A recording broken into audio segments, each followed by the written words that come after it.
Bonsoir et bienvenue dans l'Africa Newsroom. À la une de l'actualité ce soir, l'accord de paix au Soudan du Sud suspendu. À la question de son financement, le gouvernement peine à rassembler les 20 millions nécessaires à la mise en application de l'accord signé le 12 septembre contre le camp du président Salva Kiir et celui de son rival Riek Machar, traité censé mettre fin à plus de 5 ans de guerre civile. Son effectivité déjà 4 mois de retard avec comme conséquence directe la poursuite des combats dans plusieurs régions du pays. L'agriculture, un secteur en crise sur le continent africain et pour cause, seuls 5 pays respectent les engagements de Maputo de 2003 d'y consacrer au moins 10% de leur budget. Mais à côté de ces États qui délaissent le secteur agricole, des pays comme le Maroc ont décidé d'en faire un véritable levier du développement. L'agriculture, c'est aujourd'hui 20% du PIB du royaume.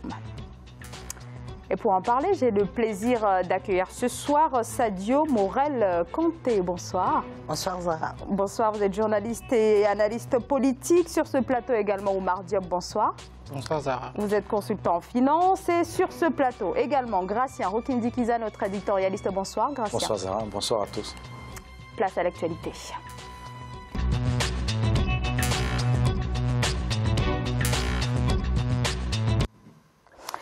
Après l'appel adressé à la communauté internationale pour financer l'accord de paix signé en septembre 2018, le gouvernement sud-soudanais lance un nouvel appel et cette fois il s'agit de mettre à contribution les fonctionnaires pour le financement de cet accord destiné à mettre fin à la guerre civile déclenchée en 2013 et qui a fait plus de 380 000 morts et 4 millions de déplacés. Et pour la mise en œuvre du traité de paix, seul 1,6 million de dollars auraient été rassemblés par le gouvernement sur les 20 millions nécessaires. Corinne Kamzefem.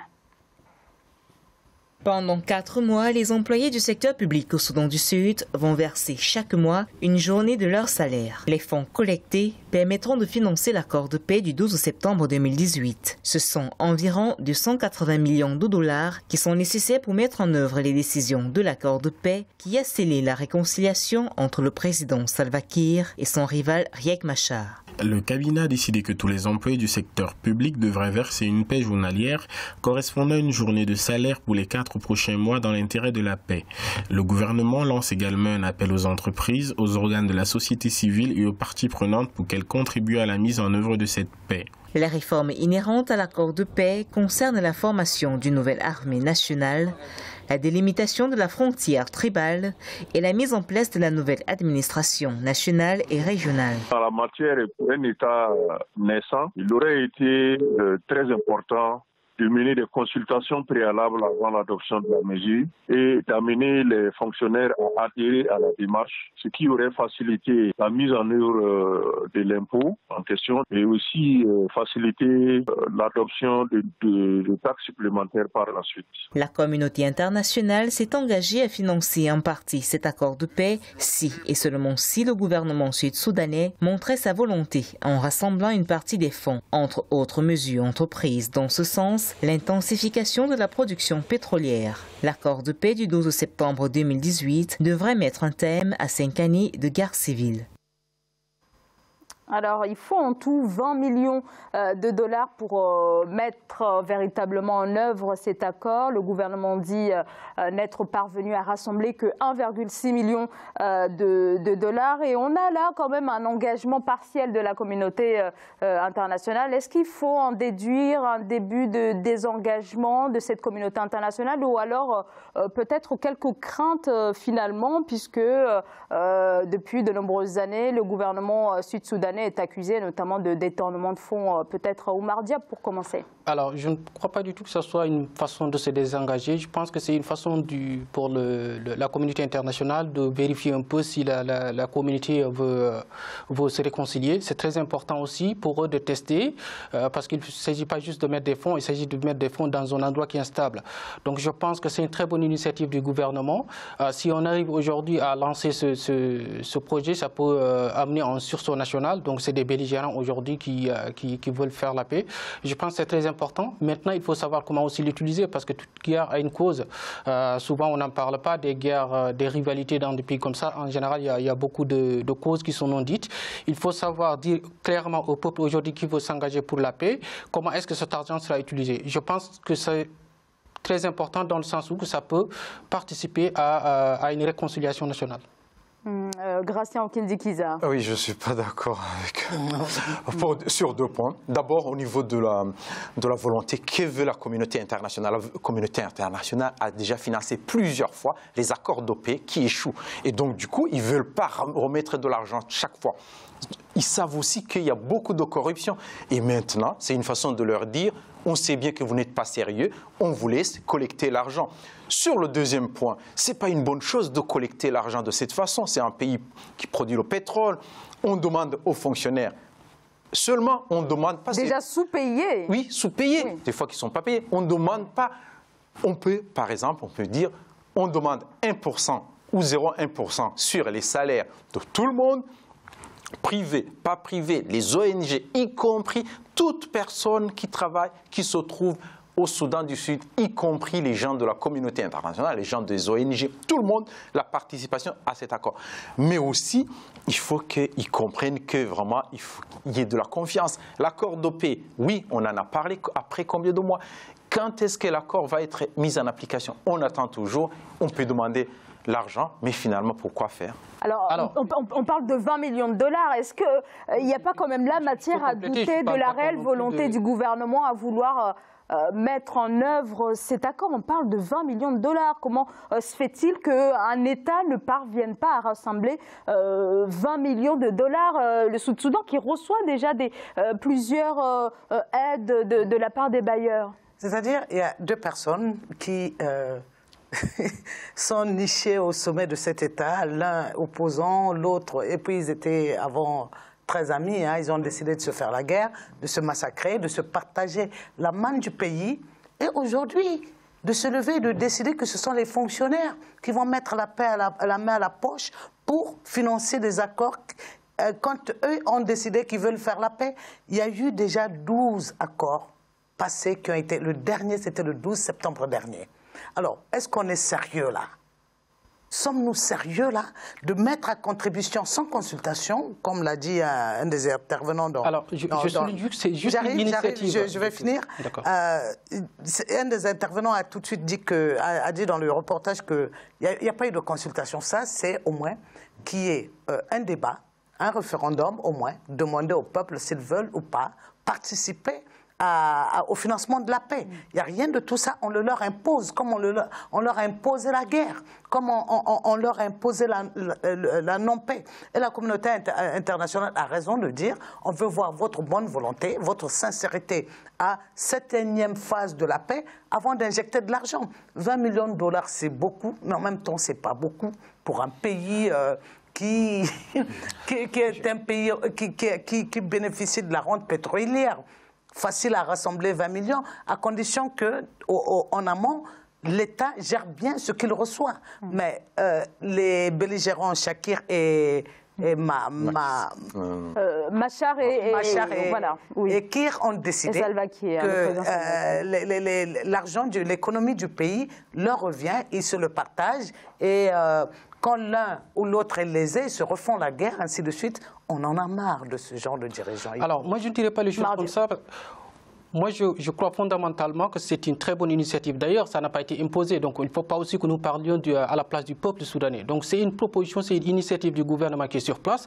Et je pense que c'est très important. Par le gouvernement, au peuple. On ne leur a pas demandé la question. On ne leur a pas posé la question. Le gouvernement la mesure, elle vient d'être... qui a décidé, c'est tout à fait différent. C'est une bonne initiative dans le sens où ça peut participer à la réconciliation nationale. Vous savez que sans la paix, on ne peut aller nulle part. Si aujourd'hui les Soudanais décident chacun en fonction de ses moyens, même des milliardaires, aujourd'hui il y a des riches qui peuvent contribuer. Je pense que c'est une très bonne initiative dans le sens où ça peut contribuer à la réconciliation nationale. Moi je ne crois pas du tout que ce soit la communauté internationale qui veut désister. Chacun veut mettre de l'argent mettre de l'argent dans une zone stable. C'est aussi une façon pour eux de tester la stabilité avant de financer quoi que ce soit. Si aujourd'hui les Soudanais veulent avancer, il ne faut pas juste s'attendre à la communauté internationale, il faut aussi de leur côté qu'ils fassent des efforts pour que... Mais le Soudan a quand même lancé un appel également à la communauté internationale. Mais bien sûr. Je reviens quand même à la question de l'engagement de la communauté internationale dans la région, parce que depuis quelques mois, les États-Unis posent la question si oui ou non ils ne devraient pas se retirer de cette région. Donc là, est-ce que le fait que la communauté internationale se montre assez réticente à donner de l'argent au Soudan du Sud, est-ce que ce n'est pas une preuve de plus qui illustre cette volonté de se retirer, notamment de certains pays comme comme le Soudan du Sud? Ah oui, bien sûr, ça se montre, c'est un pays vraiment qui a été attendu. On sait bien les efforts des Américains pour que le Soudan du Sud se détache du Soudan, avec les guerres depuis un bon moment, avec John Garang et les accords de paix depuis un moment. Mais aujourd'hui, on se disait que les Sud-Soudanais vont se retrouver seuls, au moins ils vont avoir la paix, il va y avoir la paix. Mais or, on se rend compte qu'il y a beaucoup d'argent qui est injecté. Il y a les accords de paix, il y a les ONG qui sont dans ce pays, il y a beaucoup de gens, beaucoup d'argent qui part en fumée. Il y a la corruption énorme, il y a des investissements, des dirigeants, il faut le dire, qui investissent pas dans leur pays, à Nairobi, au Kenya, alors que leur peuple, le peuple meurt de faim. C'est un pays pauvre, mais qui est riche. Je pense qu'à un certain moment, la communauté internationale commence à se fatiguer. On se demande vraiment, à un certain moment, pour les pays africains, on se demande réellement s'ils n'ont pas besoin d'une paix imposée, à défaut d'avoir une paix des dirigeants. Cette fois-ci imposée aux dirigeants par les peuples. Moi, je crois qu'une paix... Oui, mais respectons un peu... Alors, Sadio Morel-Kanté... Sadio Morel-Kanté et ensuite... Vous avez tendance à... Voilà, Sadio Morel-Kanté et ensuite la parole à Oumar Ba. D'accord. C'est-à-dire, moi, je pense qu'il sera difficile de maintenir la paix dans le Sud-Soudan. N'oubliez pas que le Nord-Soudan... il y a un président qui s'est senti lésé quand il y a eu cette division-là et qui est aux manettes pour aiguillonner les deux factions belligérantes qui financent les deux partis pour qu'ils s'affrontent. Alors, est-ce qu'il veut qu'on dise après que oui, ils ont échoué, il faut que lui reprenne les commandes? En tout cas, il y a un jeu qui se joue au niveau du président du Nord-Soudan qui est manifestement pour dire qu'eux ne pourront pas, il faut peut-être que cette portion du pays me revienne. À propos de la communauté internationale, oui, les Américains pourront-ils vraiment se passer de ce pays-là, de nos pays, quand on sait qu'ils ont besoin de ce qui est sur nos sols et nos sous-sols pour faire leurs réserves, pour se constituer, pour renforcer leur économie? Est-ce que c'est peut-être des menaces, des intimidations pour pousser les gens à faire bien ou mieux? Mais je ne pense pas qu'ils pourront vraiment rien que pour des enjeux géostratégiques, parce que chacun veut le contrôle de ces pays-là, qui donnent surtout sur le golfe d'Aden, qui a des enjeux certains. Vous voyez, quand on n'arrive pas, par exemple, à faire quoi que ce soit contre Buyoya, c'est entre autres aussi à cause des enjeux. Nkurunziza, pardon, au Burundi à côté, c'est à cause de tous ces enjeux. Le golfe d'Aden est investi aujourd'hui de toutes les puissances, la Chine, la Russie, les États-Unis. Il manque plus que quelques pygmées ou bantous sortis de la forêt pour venir aussi chercher leur part. Donc ça veut dire que les enjeux sont tellement énormes que je ne pense pas que les puissances vont réellement vouloir quitter cette partie de l'Afrique. Moi, je pense que la communauté internationale n'ira pas au Soudan pour y imposer la paix. C'est aux Soudanais d'abord de montrer leur volonté d'aller vers la paix. Je répète ce que je viens de dire parce que j'y crois profondément. C'est une bonne initiative de montrer à la communauté internationale qu'on a envie de faire la paix, qu'on a envie d'avancer. Tout à l'heure, vous avez parlé aussi de la communauté internationale. Moi, je pense très important. Les sociétés étrangères qui sont là, ils ne vont jamais financer dans des zones qui sont instables. C'est une façon aussi de vérifier si effectivement ça vaut le coup de rester ou pas. Donc s'ils veulent rester, ils veulent avancer. Cette question n'a pas été soulevée en septembre lors des négociations, parce que c'est là où on peut remettre en question la volonté réelle des parties prenantes au conflit de vouloir véritablement la paix, puisque la question du financement n'avait pas été évoquée. Ils auraient pu mettre cette question sur la table quand il y avait chaque représentant, notamment la communauté internationale. Voilà. Ce que je veux dire à mon frère Diop, c'est qu'il faut qu'il comprenne que le peuple soudanais n'est pas partie prenante de ce conflit-là. Il y a deux belligérants, c'est Shakir et Riek Machar. Salva Kiir et dont Riek il a été Machar. Premier ministre. Machar et Kiir. Voilà, ils ont décidé qu'ils voulaient la guerre. Plusieurs fois, ils l'ont fait. Ils l'ont déclenché. Ce pays a perdu de sa stabilité. Et les peuples n'étaient ni d'un côté ni de l'autre. Au détriment des peuples. Donc, les peuples n'ont pas demandé la guerre. Les peuples ont toujours aspiré à la paix. Et donc, si les belligérants veulent aller à la paix, qu'ils montrent la sincérité, la bonne volonté d'y aller et de mettre les moyens qu'il faut pour prouver leur sincérité et leur bonne volonté à la communauté internationale qui veut bien les accompagner. Donc il faut penser... Donc dans ce cas-là, c'est une très bonne initiative aussi. Je répète ce que j'ai dit, qu'il y ait aujourd'hui une cotisation et chacun donne en fonction de ses moyens. Les milliardaires donnent ce qu'ils peuvent, les millions donnent ce qu'ils peuvent, parce que c'est ensemble qu'on construira un État. Aujourd'hui, ce n'est pas un État qui vient... C'est un petit pays qui vient d'être indépendant en 2011. Donc ce n'est pas encore un État. Il faut que chacun de son côté fasse un effort, que chacun montre qu'il y a une réelle volonté à la communauté internationale pour pouvoir aujourd'hui arriver à la réconciliation internationale. Si on montre cela au niveau national, le Soudan donnera une belle image au niveau international et là, vous verrez que la communauté internationale y restera. Non, ce n'est pas l'argent qui manque pour faire la paix au Soudan. C'est la volonté politique, justement. La volonté politique. Depuis 2011, un État s'est déjà constitué il y a plusieurs années, 8 ans. Donc, on doit bien évoluer. Non, il y a vraiment un problème dans ce pays, un problème de, comme elle a bien dit, c'est les gens, deux personnes qui ont des problèmes entre eux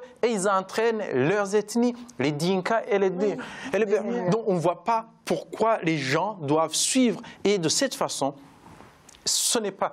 On est maintenant... Les Africains doivent autogérer leurs affaires. On n'a pas besoin de la communauté internationale qui doit intervenir dans ce pays pour imposer la paix. Donc, mais on a des pays de plus en plus qui peuvent dire à un certain moment, vous arrêtez, les deux peuvent être déclassés. On demande au peuple sud-soudanais d'élire d'autres dirigeants en dehors des deux personnes pour qu'il y ait des jeunes, une jeune génération qui évolue et qui impose la paix. En tout cas, pour vous, la paix ne peut pas se faire avec l'actuel président Salva Kiir et puis son rival Riek Machar. Les deux sont déjà déclassés. On est en train de faire... On met de l'argent dans une histoire qui est déjà coulée d'avance. Franchement, il faudra qu'on dise à ces gens, vous ne pouvez pas qu'ils se mettent de côté pour laisser les autres. On va continuer d'en parler, mais pardonnez-moi, je ne veux pas vous couper. On va continuer de parler donc de cet accord de paix, de cette problématique finalement de financement avec le président qui est à la recherche de 20 millions de dollars pour pouvoir véritablement lancer cet accord de paix signé le 12 septembre 2018. On continue d'en parler juste après cette courte pause. À tout de suite.